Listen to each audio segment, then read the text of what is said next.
everyone. It has been some time since our last episode. I do hope everyone has been staying safe and healthy throughout the COVID pandemic.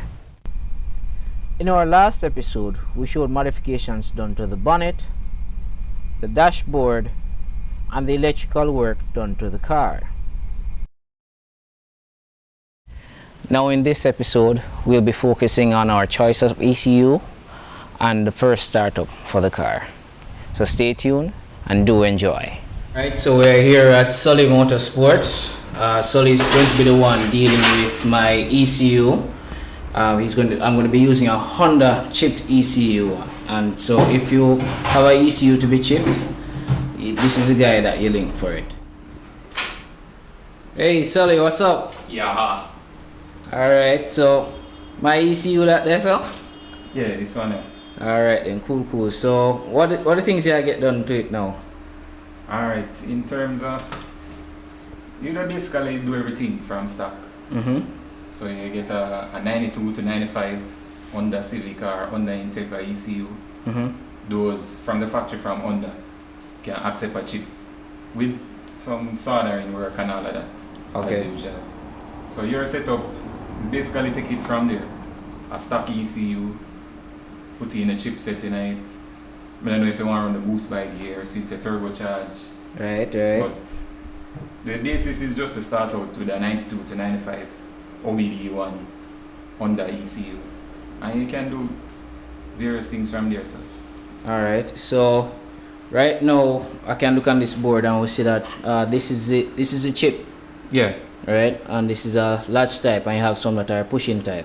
Yeah man, we call it the quick release. Okay.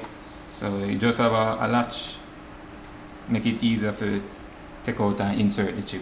And you offer the service to actually install these latches? Yeah man. Okay. So part of the chipping process is to install a chip socket.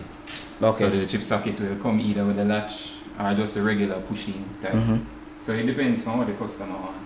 Alright, so anything the customer want done to a Honda ECU, OBD1 Honda chippable ECU, you can do it. Yeah man, pretty much. Alright, and in terms of repairs, you go about doing repairs because I know that sometimes, you know, something will go wrong on a board. You offer the service to fix these ECUs? Yeah, well, for most of the cases, because as I told you before, it's from 92, so you know a lot of these computers now are 20-year-old.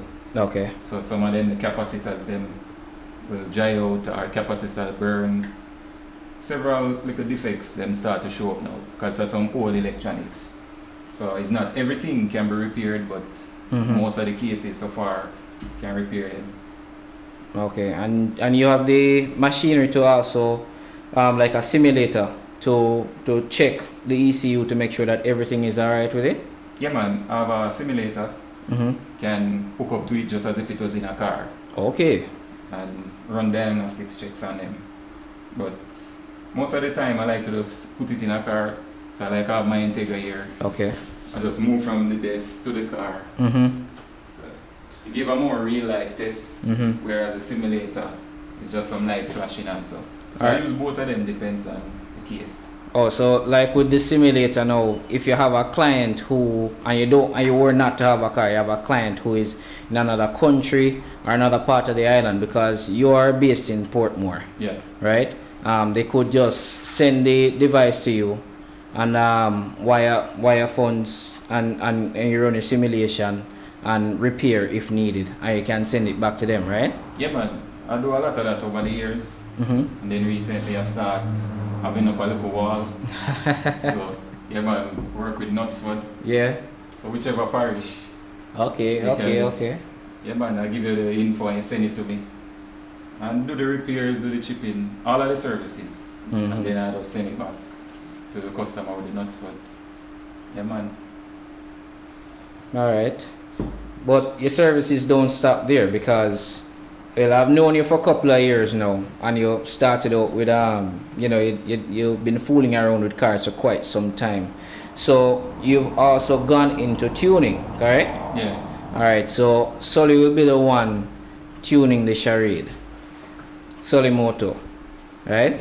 So alright, so right now we just have this set up with it being chipped.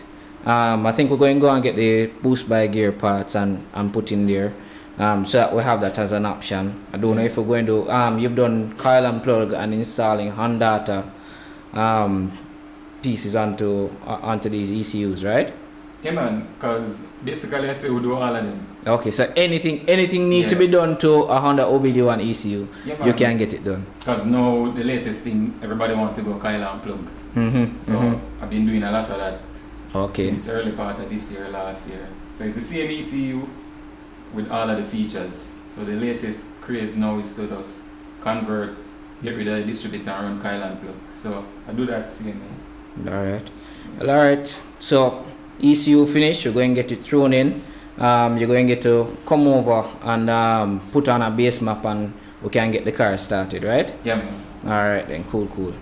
Alright, so we're leaving from Solimoto. ECU is done with. We're going to head back to the garage and we're going to try to start up this car tonight.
That's all for this episode.